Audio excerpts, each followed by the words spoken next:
Did Light Up the Sky show us the whole story? No, absolutely not. There's also the scandals that had an effect on that, and you can't deny that.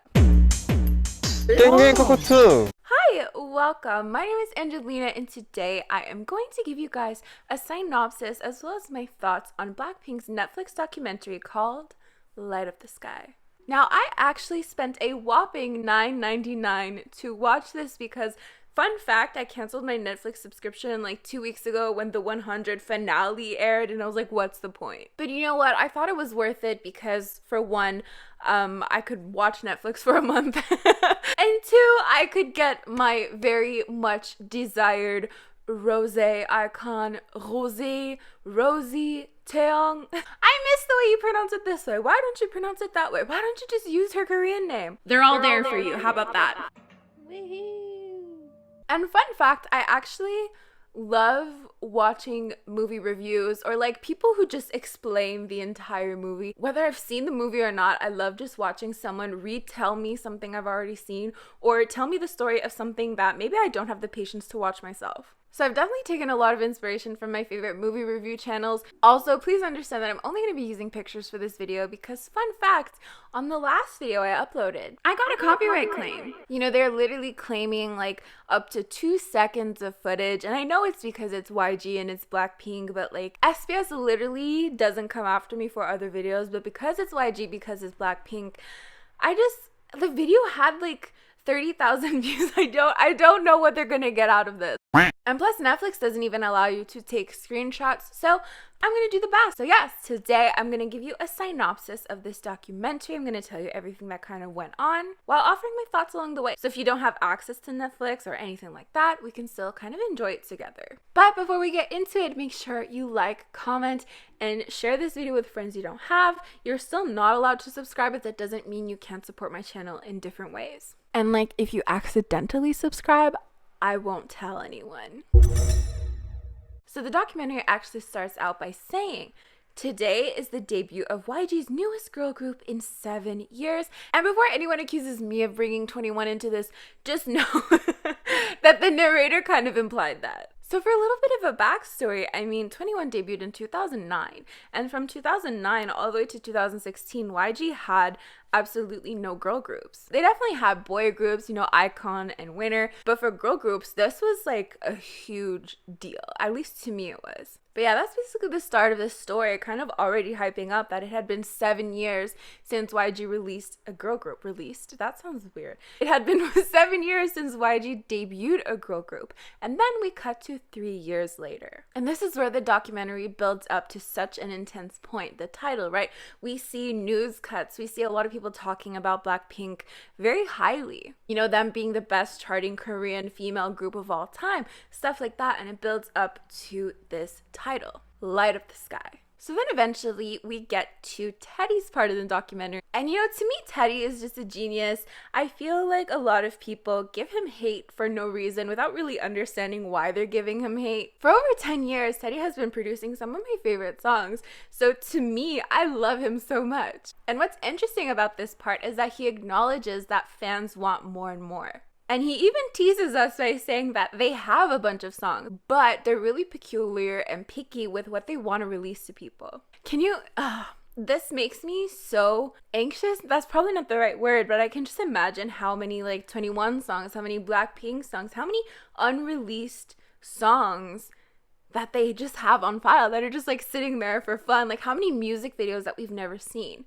We know CL has a music video that we've never seen. We know that BOM has a music video that we've never seen. We know that there's music videos, songs, all just on file, just kind of chilling there, and we're just starving for content. So then he goes on to say that they really weren't expecting BLACKPINK to be this big, which is surprising to me because as soon as I heard YG was having a new girl group, and then as soon as they debuted, I'm like, obviously they're gonna be huge. You know, they had really big shoes to fill, and with their debut stages, I was just like, Like, this is a group that I could definitely fall in love with because I recognize a lot of familiarity within them being from YG, me loving YG groups previously. He definitely says, you know, with the immense success that they had originally, he was like, how do we live up to this hype? So then we kind of go on to member introductions, and Teddy kind of expresses how BLACKPINK is unique, and he says it's their cultural backgrounds, you know, having different upbringings, different languages, and kind of coming together makes them really interesting. Rosie is, you know, a Korean girl from Australia and stays at the studio until mornings. Jisoo is straight up Korean girl from Korea with a poker face, and he says that she has street smarts. Then we have Lisa from Thailand, who's usually quite upbeat but knows when to take things seriously. And then Jennie, born in Korea but moved to New Zealand and knows what she wants and is a perfectionist. And it was interesting to me how he attributes their upbringings to them being very unique as a group, because as soon as they debuted, even before they debuted, when people were teasing BLACKPINK, I remember that being like a huge point of interest for BLACKPINK, you know, oh, that new girl group from YG Entertainment, you know, one of the members is Australian, one of the members is from New Zealand, one member is Thai. You know, there was a lot of talk about that specifically. And I don't know how new fans really feel when they first get to know BLACKPINK, but you know, 4 years ago for sure that was like a huge point of interest for this new group from YG Entertainment. But then Teddy goes into like kind of the definition of K-pop, and he seems almost annoyed, you know, kind of like, why is it K-pop for us? Why don't they do this to every other country? You know, it's just Korean pop. It's just a language. But then he's like, what is K-pop? And Jennie actually touches on this as well later on in the documentary. I'm sure a lot of us have seen in the trailer. She also says, you know, what makes K-pop K-pop is the time we spend as a trainee. So it's interesting to see different definitions of what they think K-pop is. You know, to Teddy, he's like, it's just a language. And to Jennie, it's like, well, it's the trainee system and stuff like that. So then this is where we really bring 21 into this kind of officially without mentioning them. But there's different cuts of like news shows and stuff talking about K-pop, you know, how big K-pop has become. And we see kind of different clips of BTS, which was interesting because I'm like, you're going to bring BTS into this, but you're not going to mention 21, Big Bang. You're not going to mention those groups. I understand why they didn't go there. But for me, choosing to show Lollipop was the most random choice. But it was just interesting to me because during that part, they were also talking about how K-pop is polished. And of course, the Lollipop music video came up. And I thought that was interesting because I feel like Lollipop, in a sense, was kind of a jab at kind of polished groups because, you know, they walk in and they're all acting a little bit robotic. They're singing in a way that's not really typically YG. And then GD goes, nah, that's not how we do it. I thought that was interesting. Did anyone else kind of make that connection? I digress. So throughout the documentary, they do touch on the trainee system, you know, missing their families, it being quite strict and all of that stuff, how they train for 13 days, have a day off, and then train for another 13 days, and train for years and years and years. But they did mention something that I did want to touch on because it definitely breaks my heart. I definitely think about this a little more often than I would like to. So they said something along the lines of, you know, some people train for months, some people train for years, some people train and never debut at all. Can you imagine all the trainees who put their everything into this, into debuting, and then just never end up debuting, or, you know, almost debuting in this group? You know, I remember Hyunsung from Beast almost debuted in Big Bang. It makes me feel a certain way to kind of know that at the end of the day, you could be super talented, you could have all the drive to do something, but maybe it's really just luck that gets you to where you are. I mean, BLACKPINK are super talented, but they really weren't expecting to be that big. Like, can you imagine if things ended up going a different way? But, you know, Rosie even said it was just a bunch of girls waiting days on end, not knowing where this was going. And she said, like, if she ended up just going back home and this didn't work out, she'd be super embarrassed. And I don't know. I think about that a lot. Imagine spending 10 years working towards something and then like, well, no, sorry, this isn't it for you. You know, G-Dragon trained for what, over 10 years? Bulma auditioned like more than once for YG and was denied. It's just a wild thought to think that things could have ended up differently, or maybe if the situation was slightly different, it would have been completely different. I don't know.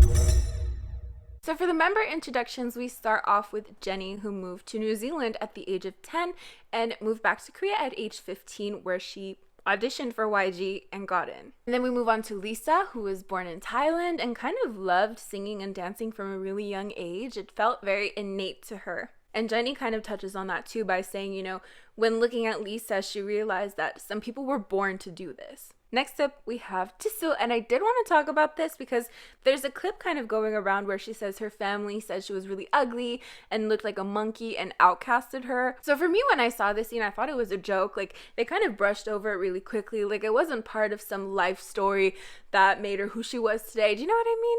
So to me, it seemed like a joke, but a lot of people are taking it super seriously. So I want to know, did you think she was like actually serious that her family outcasted her because she was ugly? But anyways, like, she wanted to be a writer, and then she ended up going to a drama club, and they encouraged her to audition for different things to get experience, and she just magically ended up at YG. So for Rosie's segment, she was born in New Zealand and then moved to Australia. And then her father, as we all might know, maybe we don't, her father really encouraged her to audition for YG Entertainment when they came to Australia. And her segment was really touching because they're really like moving in on her, and she's in this dark practice room just playing the guitar and singing. And she says that she kind of sometimes misses her trainee days because she could be surrounded by music all the time. Whereas now it's a lot more pressure, there's a lot more responsibility, it's a lot more work than just kind of vibing with the music. So what's interesting again is that they bring up competition. So we touched on the trainee system earlier, but we never really talked too in depth about competition, and they kind of touch on that a little bit, how when Rosie showed up, Lisa felt a little bit weary because she thought, okay, this is competition, because everything was competition back then. And Jennie even touches further on that every single month a good friend of hers would be sent home because they didn't pass a test, because they weren't, meeting the certain standards that were set out by the company. And I actually wanted to point out this trainee clip from Lisa where she's singing Tableau's rendition of Eyes, Nose, Lips by Taeyang. They kind of did like a duet at that time. And I just noticed it right away because I am an avid appreciator of Eyes, Nose, Lips covers. I love Bohm's cover. I love Tableau's cover. I love Lydia's cover. I Release the full version, YG.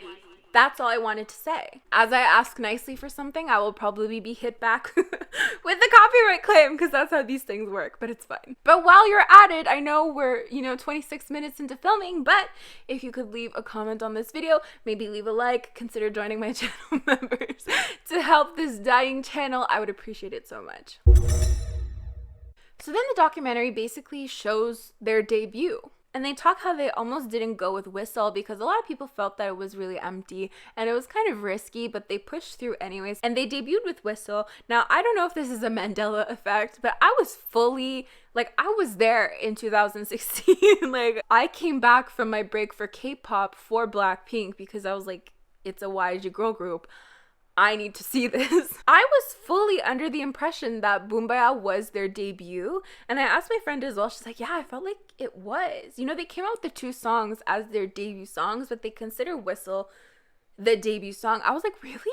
I don't know. And I guess it made sense what Teddy was saying. A lot of people thought Whistle was a little bit empty. So having the 2 debut songs side by side, Boombaya and Whistle, you could get the best of both worlds. Something that's more experimental and something that is a little bit more expected. Because though their debut was a huge success and off the charts, Boombaya definitely did get a lot of hate for being very similar to Fire. People thought it was kind of a Fire 2.0. But again, it's just really interesting because they keep talking about how they really weren't expecting this. And to me, it just feels like a given, right? I don't know. I think I was just so excited. You don't really think about those things. At least I don't. I don't think about charts or how a song is going to do necessarily view-wise. To me, I was just excited that a YG girl group was coming out. So another thing I'm going to point out is this clip where Jennie and Jisoo are cooking or baking, making candy. Is there a term for that? Fruiting candy. And Jennie explains the term 언니, and that if someone is older than you, you'll call them 언니 if they're a girl. And I just thought it was really interesting because it made me think back to this clip that I saw of Crystal and Jessica, and she was talking about something similar because they're both from the States, and they came to Korea. Jessica debuted in Girls' Generation. Crystal debuted in FX. Really interesting. If you didn't know, now you know. But I digress. So she was talking about how she would literally just call her sister Jessica, Jessica should call out her sister. And everyone would look at her in utter shock because you don't really refer to people by their names. You will use 언니. I thought that was just interesting.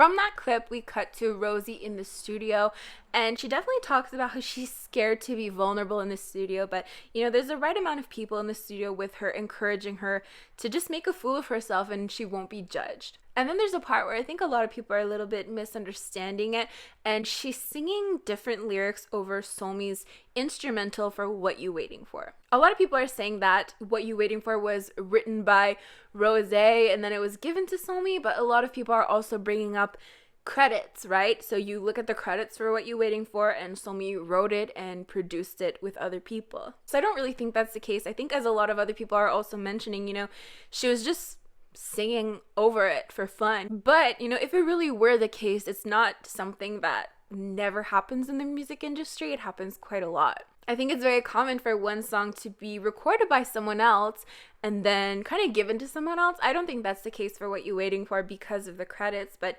it is possible to happen, you know, like Scarecrow by Ihai. That was originally supposed to be Bom's solo debut. You know, she filmed a music video for it and everything, and then she ended up debuting with 21. Or La Vie en Rose for IZ*ONE was apparently originally meant for CLC. Anyways, just wanted to point that out because I see a lot of conversation around that.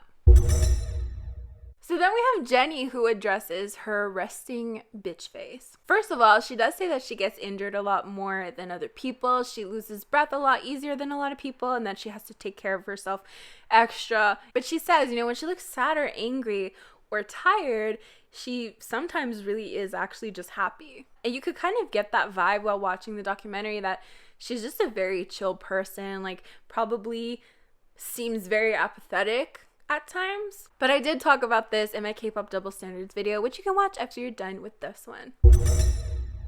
So ultimately, they end the documentary where they're kind of sitting at a table and talking about the future. You know, will they have children? When will they get married? You know, will they have to push it back for the career? And kind of saying, what do you mean? Don't you think we'll be BLACKPINK when we're 40? Kind of breaking our backs for a comeback. But then they literally end the documentary with Jennie's purring, so I guess we end up on a good note. So overall, did Light Up the Sky show us the full story? No, absolutely not. And I feel like because it's YG Entertainment, because it's BLACKPINK, they definitely have an image to uphold. I felt like the documentary is very surface level while letting you go a little bit deeper at times, but definitely they're not showing everything. I mean, why would that would just make them look really bad, showing YG scandals. I understand why they wouldn't go there. That's just how I felt personally. No one talked about how the scandals affected the company, how BLACKPINK, in my opinion, at a certain point was carrying the company, why they weren't having as many comebacks, because although I do understand that they are picky with what they release, there's also the scandals that had an effect on that, and you can't deny that. So no, I don't think they showed us everything, nor do I think they're kind of obliged to show us everything. I do think it was well done in the sense that it doesn't demonize K-pop, it doesn't paint K-pop as super robotic and manufactured, you know, it just kind of tells you what you need to know without revealing absolutely everything,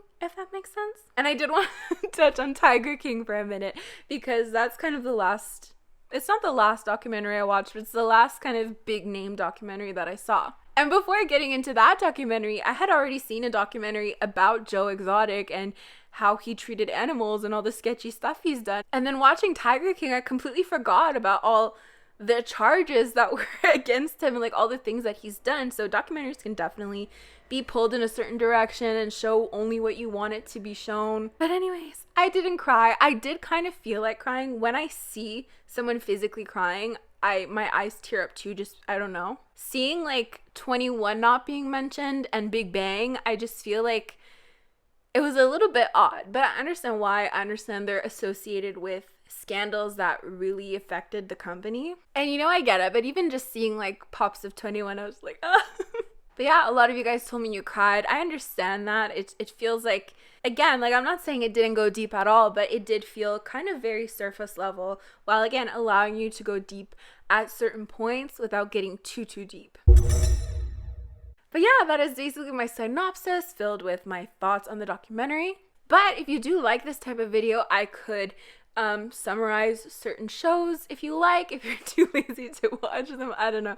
I feel very lazy too. I wish someone would have made this for me, but I digress. Don't forget to subscribe, like, comment, and share this video with friends you don't have. Wait, did I tell you to subscribe? I think my ban is still on. I think you're still not allowed to subscribe. You can also join my channel members by clicking the join button next to the subscribe button. These are the lovely individuals who help support my channel on a monthly basis.